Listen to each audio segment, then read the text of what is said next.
This is A Story of Sorts, the podcast mostly about bookish stuff. I'm Karina Pereira, and on this episode I bring you a few books written by Latinx writers and a bit of news for those living in Rotterdam.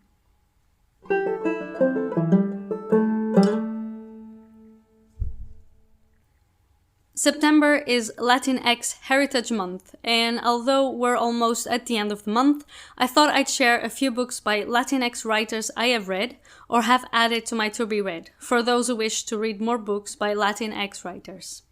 I think that a month dedicated to a group or minority should not be the only reason you read certain books, but they're a great way to research authors you can and should read throughout the year. I found a few of these books myself, both fiction and non-fiction, because of posts dedicated to Latinx Heritage Month, and there are a couple I can't wait to get my hands on. So let's talk about them a bit. In the Dream House by Carmen Machado. This is a memoir written in a very peculiar way. If you read Her Body and Other Parties, the style is very similar, and Machado used it to tell the story of an abusive same-sex relationship.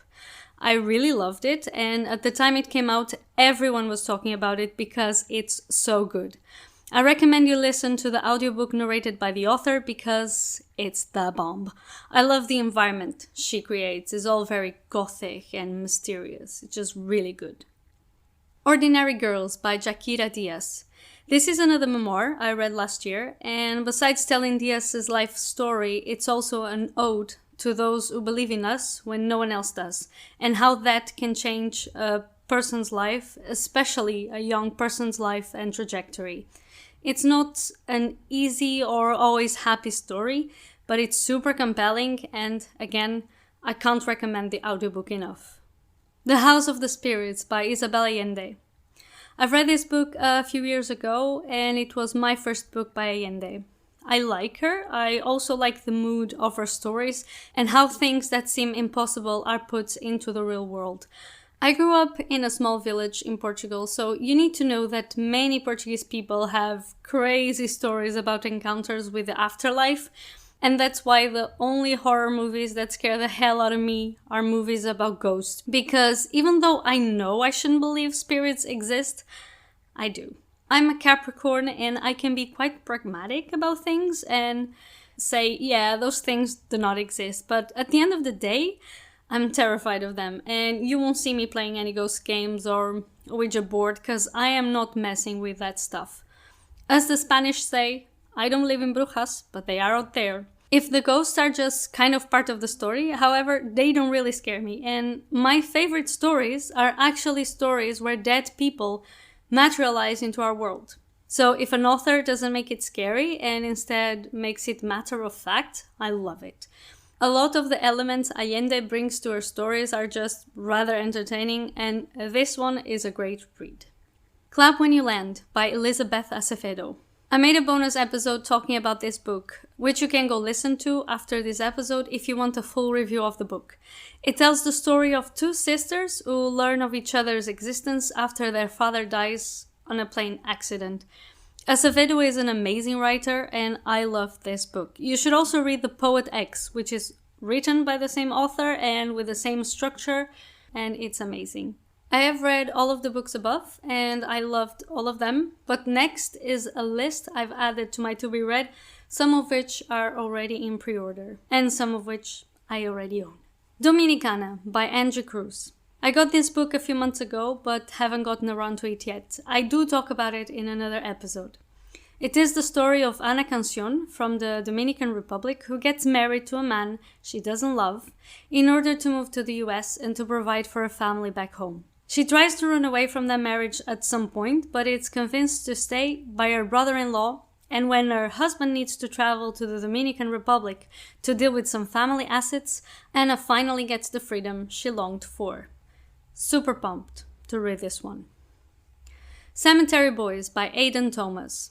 This is another book with a ghost that I can't wait to read. The cover is so freaking beautiful and the premise is just chef's kiss. Now, you're not having a déjà vu. I have already talked about this book on my episode about trans authors, but I am patiently waiting for my copy to arrive because I think this book is going to be amazing. A refresher for those who have heard the mentioned episode and a blurb for those who have no idea what this book is about.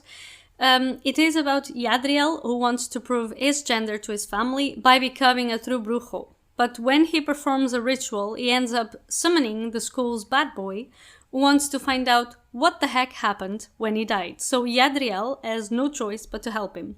Problem is, how do you, and in this case, how does Yadriel let go of a ghost he is crushing on? Which the blurb doesn't say, it's what happens in the book, but I am sure I'm not going out on a limb when I try to guess this is what happens, which kind of makes me realize it probably has a bittersweet, slightly sad ending. Anyway, still very much want to read it. Mexican Gothic by Silvia Moreno Garcia. The whole aesthetic of this book was the sole reason why I decided to order it, and because it is horror, and I don't really read horror, but I want to. And because it's Gothic horror, and I'm here for that. It also gave me big We Have Always Lived in the Castle vibes, which is one of my favorite books. I actually had to check the blurb for this one because I ordered it without having the slightest idea what the story was about. But according to Goodreads, it is the story of Noemi Taboadas, who heads to High Place, which is a mansion, by request of her newlywed cousin, and strange things start happening in the mansion, invading her nightmares. But Noemi is not afraid, and as she digs deeper into the house, she is going to find out terrifying secrets.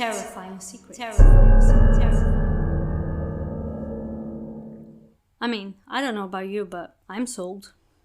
Cantoras by Carolina de Robertis. This is a story which takes place in the midst of the Uruguayan dictatorship and speaks of 5 women and the relationships of love and friendship they develop. It's about queer love in a time when homosexuality is punishable, and it takes place across 35 years. I Am Not Your Perfect Mexican Daughter by Erika L. Sánchez. This book talks about how sometimes one sibling seems to be given the role of filling in another sibling's shoes. Olga was the perfect Mexican daughter, but when she dies, it is Julia, her sister, who seems to have to assemble the family back together while she is broken too. Julia finds out, however, that her sister Olga was not the image of perfection her parents believed her to be. I'm always down for books which depict what parents think perfection should be, and then there's one kid saying, to the hell with it. So to be honest, I'm quite excited about this one too. Afterlife by Julia Alvarez. Antonia is the main character of this story, a newly retired teacher whose husband dies and whose sister suddenly disappears. One day she returns home to find an undocumented pregnant teenager on her doorstep. I think this is going to be one of those stories capable of breaking us apart and putting us together, and the book had really good reviews. Furia by Yamile Saied Méndez. This book is set in Argentina, and it tells the story of Camila Hassan, who at home lives under the shadow of a rising soccer star brother, but outside is a fearless, strong and talented soccer player herself. On the football field, she is called La Furia, but when her team qualifies for the South American tournament, Camila knows her parents won't see with good eyes her passion for football. As someone who was called a tomboy my whole life and who was expected to be more feminine, whatever that means, and to like more things for girls than things for boys, whatever that also means, this story speaks to my heart. Gender roles are shite, and I wish parents and society would just let people be. But things are not like that, and stories as these are as relevant as ever. And this is it. This is my list for Latinx Heritage Month. I hope you find some good books in this list, and may we all strive to read diversely year-round. Now, as I said at the beginning of this podcast, I do have some news for the folks living in Rotterdam. Those who follow me on Instagram already know what this is about, because I have already made a few posts talking about it, but there are 2 new book clubs in town, hosted by the indie bookstore Bos and de Jong and by yours truly. One of the book clubs is called Nieuwe Taal, and it's aimed at those who wish to improve their Dutch. We will read Dutch books with simpler language and meet to talk about the books in Dutch without fear of failure or any shame. We all make mistakes. I will be hosting it and I make many mistakes, in life in general, but in language specifically. But we can all learn and improve together by doing one of the most fun things out there, which is reading. The other book club is Educate Yourself, and we will be reading books about racism, sexism, LGBTQIA+, and disability. They are both monthly clubs. Educate Yourself will meet every second Wednesday and Nieuwe Taal every fourth Wednesday of the month. All meetings will take place inside the Phoenix Food Factory in Katendrecht, following social distancing rules.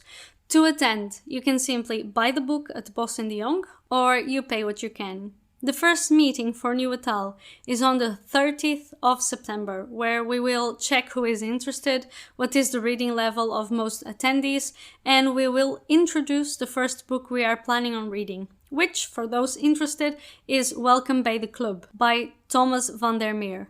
I loved that book, and I think the writing and the title are perfect to kick off the book club. If you wish to join, there's a link with all info at linktree/Carina Pereira, or you can send an email to info@bosendejong.nl. I'll leave the links on the show's notes. I will be back with another bonus episode in 2 weeks. If you have enjoyed this episode, feel free to subscribe, leave a review, and come find me on social media via linktree/Carina Pereira. I'm on Instagram and on Twitter under A Story of Sorts. I'll talk to you in 2 weeks.